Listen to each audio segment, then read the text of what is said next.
Grove. Let's get into the technocracy. Let's get into who runs things. It's Bohemian Grove's what they call it that. They've got this ritual. So I'm sitting there during the ritual, and I'm like, hey, this is pretty cool. And the dude goes, shut up, I'll kill you. And they're all taking it very seriously. And they were taking it very serious. This hearse comes in with the body of a child. It is an effigy. They're not killing it. And it's just a bundle of sticks, right? Yeah, well, it looks like a kid. No, later, others infiltrated later that worked there and got us photos of it. It's an image of a kid. Look at that. Look at that owl god, and look at the fire underneath the owl god. And there's Ronald Reagan, and I knew that he was part of the actual ritual at Bohemian Grove. But that's from the Bible, is you would sacrifice a child to Moloch. Give not your children to the fires of Moloch.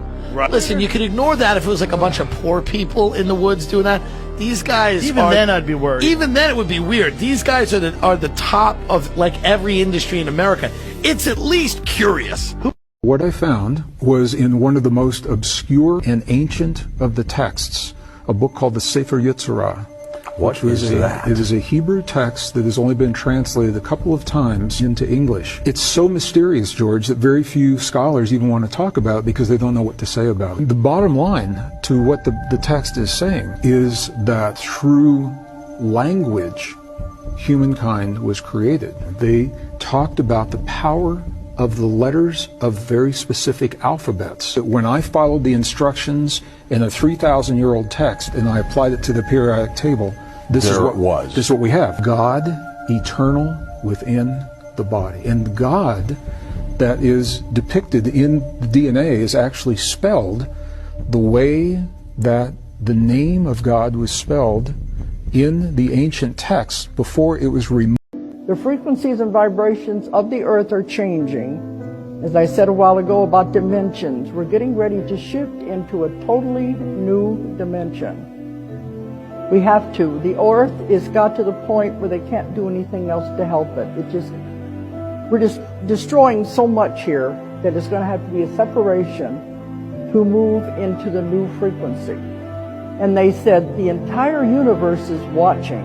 It's the greatest show on earth, because it has never happened in the history of the universes before that an entire planet will make the shift at one time.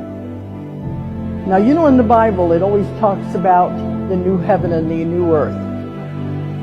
I believe John of Pathos, when he's had that vision. This is the truth.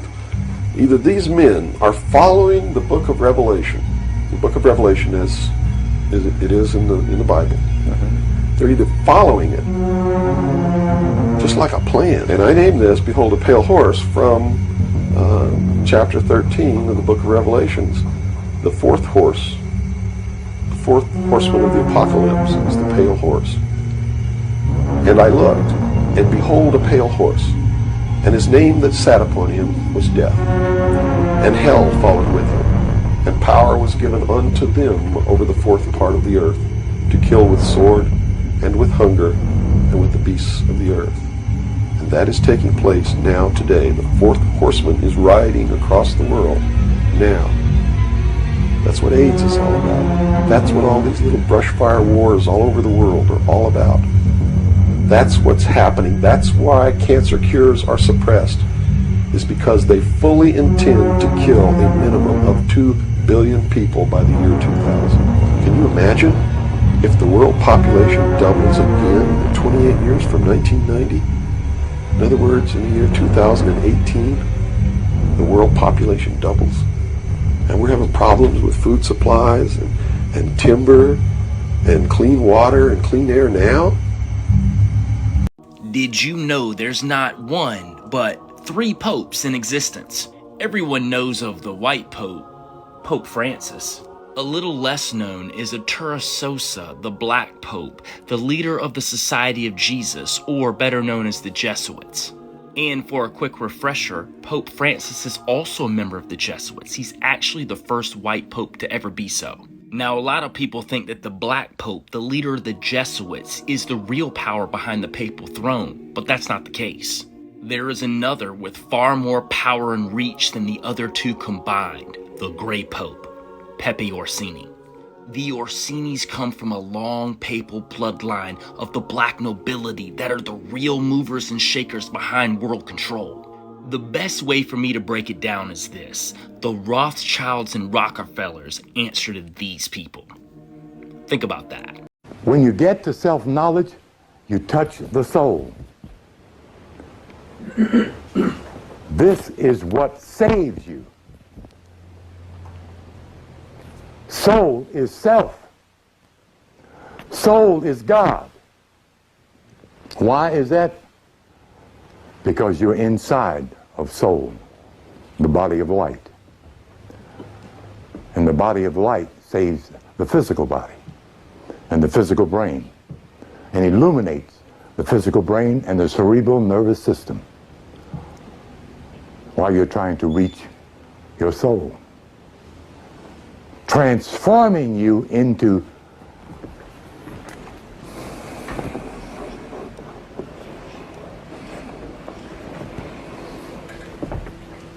generator, operator, destroyer.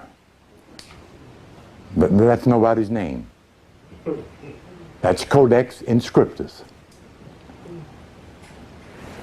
G, that's your brain, generator. O, that's your soul, operator. D, that's the destroyer, your sacral vertebrae and the fire of Kundalini that destroys darkness, ignorance, fear, ignorance, and poverty. More is a Roman word for black. The word black is an English word for black.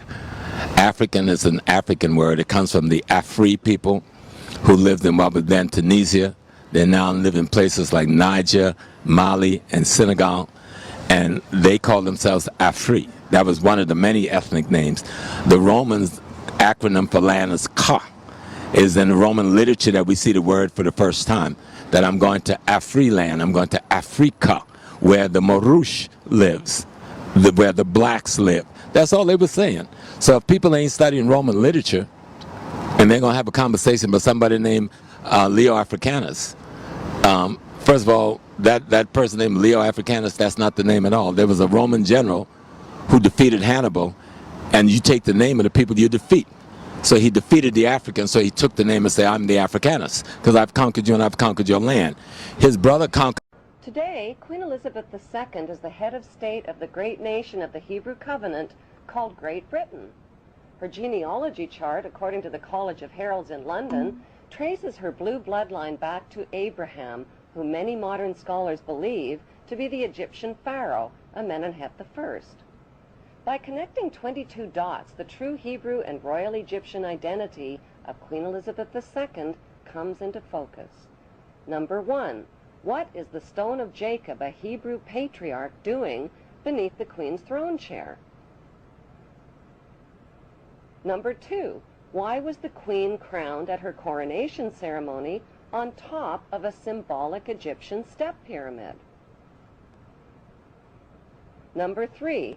The monarch's crown has 12 stones at the base, each representing the 12 Hebrew tribes. The 12 stones of the 12 tribes were also worn on the breastplate of Hebrew high priests in Canaan. Number 4. The Union Jack represents the reunion of the United Kingdom of the 12 tribes of Jacob, or Jacob. The Union Jack is red, white, and blue, the same colors as the 3 crowns of Egypt. Number 5. The royal scepter originates in ancient Egypt and was carried by the Egyptian god Amun and by Egyptian pharaohs, who called themselves the Son of God. All on medication right now. Did you use toothpaste with fluoride today? It blocks your pineal gland. And they put children on it, and we put our kids on it. You know, it's inside the deodorants that we use. It's all these things to create like a disconnect to God, to serve that. It's like, check this out, y'all. How did you manage to access all this information? Electrical impulses. Every cell knows and talks to every other cell. They exchange 1,000 bits of information between them per second. Cells group together, forming a giant web of communication, which in turn forms matter. Cells get together, take on one form, deform, reform. Makes no difference, it's all the same. Humans consider themselves unique, so they've rooted their whole theory of existence on their uniqueness. One is their unit of measure, but it's not. All social systems we put into place are a mere sketch. 1 + 1 = 2. That's all we've learned. But 1 + 1 is never equal to. there are in fact no numbers and no letters. We've codified our existence to bring it down to human size, to make it comprehensible. We've created a scale so that we can forget its unfathomable scale.